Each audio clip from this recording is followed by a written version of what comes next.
سلجوق مسلمان ہوئے تھے محمود غزنوی کے دور میں. سلجوق ان کے بڑے کا نام تھا.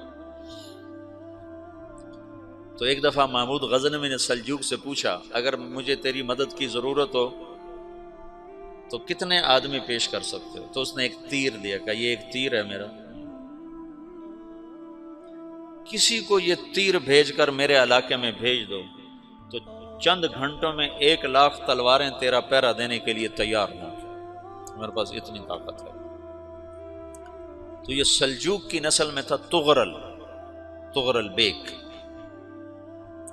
اللہ تعالیٰ نے جب عرب زوال کا شکار ہو گئے اور ضعف کا شکار ہو گئے، جیسے بڑھاپے کا کوئی علاج نہیں، جب قوموں پہ زوال آتا ہے تو اس کا بھی کوئی علاج نہیں، پھر اور قوم کو جگہ ملتی ہے.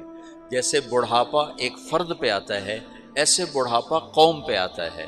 قوم کا بڑھاپا جوانی میں نہیں لوٹ سکتا، جیسے فرد کا بڑھاپا جوانی کی طرف نہیں لوٹ سکتا، قوم کا بڑھاپا جوانی کی طرف نہیں لوٹ سکتا. کوئی علاج نہیں، نئی نسل کا آنا ہی علاج ہے. تو عرب دھل چکے تھے، 600 سال بہت ہوتے ہیں حکومت کو، اپنی صفات گم کر چکے تھے، اب نئے خون کی ضرورت تھی. تغرل بیگ پہلا شخص تھا جس نے آ کر اہل سنت والجماعت کو استحکام بخشا، شیعوں کی حکومت کو ختم کیا، بغداد سے، شام سے، ان سارے علاقوں سے. صلاح الدین ایوبی نے اسماعیلی شیعہ کی حکومت کو ختم کیا. مصر العاضد ان کا آخری خلیفہ تھا. صلاح الدین ایوبی نور الدین زنگی رحمۃ اللہ علیہ کا پروردہ تھا، اس کا دوست تھا، اس کے دوست بھی تھا، بچہ بھی تھا اس کے سامنے. زیادہ لکھنے پڑھنے کا شوق تھا. پھر اللہ تعالیٰ نے اس سے کام لیا اور اس کو مصر کا گورنر بنا کے بھیجا، مصر کی مدد کے لیے بھیجا. تو وہاں اس نے صلاح الدین ایوبی نے وہاں ختم کیا، تغرل بیگ نے یہاں ختم کیا. تو پھر سلجوق جو تھے نا یہ اقتدار میں آئے. ادھر ختم ہو گئی سلطنت بنو عباس کی، مصر ایک چھوٹی سی ترکوں کی سلطنت.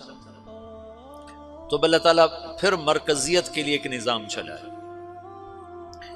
2 لشکر آپس میں لڑ رہے ہیں ایک میدان میں. ایک جنگلی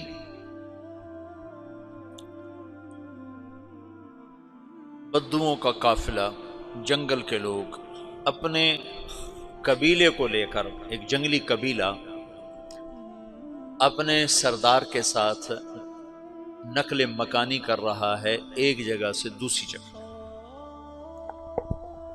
اللہ کا نظام کہ یہ لوگ چلتے چلتے چلتے اس وادی میں پہنچ گئے جہاں جنگ ہو رہی ہے. 2 لشکر آپس میں لڑ رہے ہیں.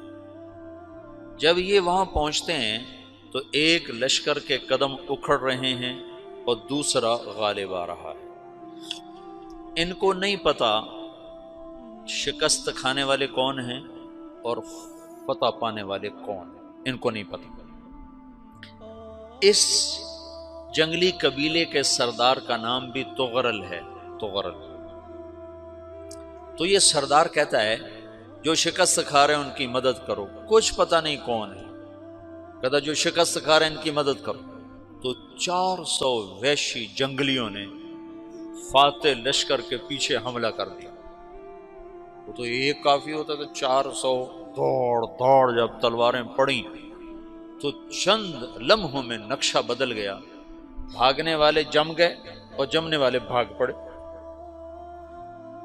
جب جنگ ختم ہوئی تو شکست خوردہ لشکر کے بادشاہ نے ان کو بلایا. اسے پوچھتا ہے مجھے جانتے ہو میں کون ہوں؟ کہا نہیں. کہا تو تم نے میری مدد کیوں کی؟ کہا انسانی ہمدردی کی وجہ سے، تمہیں شکست ہو رہی تھی اس لیے تمہاری مدد کی. اور اس نے اپنا تعارف کرایا، میں ہوں سلیمان سلجوقی، ترکی کا بادشاہ. مسلمانوں کا لشکر تھا اور تاتاریوں سے شکست کھا رہا تھا. تاتاری فتح پا رہے تھے، مسلمان شکست کھا رہے تھے. تو وہ اللہ کی غیبی مدد بن کر آئے. تو وہ اس سے کہتا ہے میرے ساتھ رہنا پسند کرو گے؟ تم نے میرے اوپر احسان کیا ہے، میں اس کا بدلہ دینا چاہتا ہوں، میرے ساتھ رہنا پسند کرو گے؟ کہنے کا کر لوں گا۔ تو اس کو لے کر ترکی آیا، اور استنبول اس وقت روم کی حکومت میں تھا، اسے فتح کیا اس تغرل کے آگے چوتھے پانچویں پڑپوتے محمد فاتح نے۔ تو یہ استنبول ہے، یہ ترکی ہے، بیچ میں ایک چھوٹا سمندر ہے، یہاں ایک جاگیر ہے۔ تو سلطان سلیمان کہتا ہے یہ جاگیر تجھے وقف ہے، ادھر سے رومی مجھے تنگ کرتے ہیں حملے کر کر کے، تو میرا دفاع کرتے رہنا، یہ جاگیر تیری۔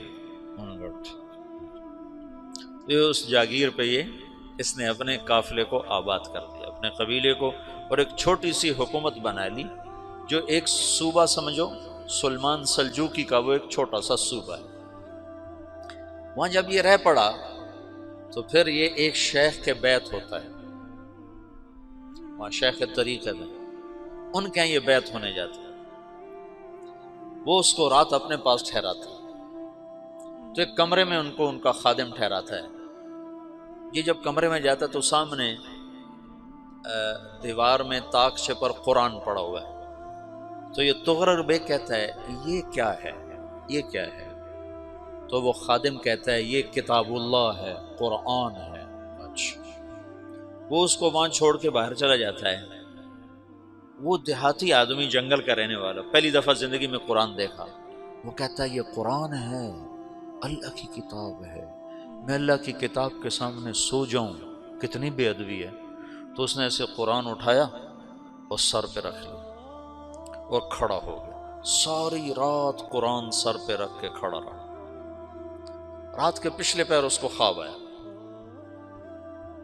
کھڑے کھڑے اس نے دیکھا کہ اس کی پشت سے ایک چاند نکلا اور شیخ کی بیٹی کے سینے میں جا کے اتر گیا۔ پھر اس لڑکی کے سینے سے ایک درخت نکلا جو پھیلتے پھیلتے پھیلتے 3 بر اعظم پہ چھا گیا، افریقہ پر، یورپ پر، ایشیا پر۔ پھر اس کی آنکھ کھل گئی، وہ کھڑا ہوا ہے، تو اس نے صبح یہ خواب اپنے شیخ کو سنایا، تو انہوں نے اپنی بیٹی اس کے نکاح میں دے دی۔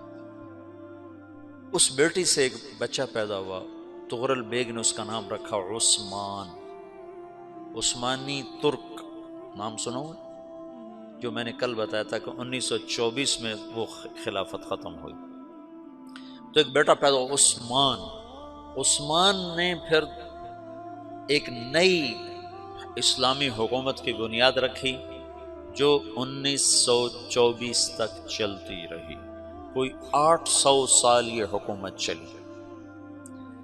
تو حکومت کا شیرازہ بکھرا، لیکن پھر جڑ جاتا تھا، پر وہ قرن اول والا جوڑ کبھی نہ پیدا ہوا، ٹکڑے بن گئے۔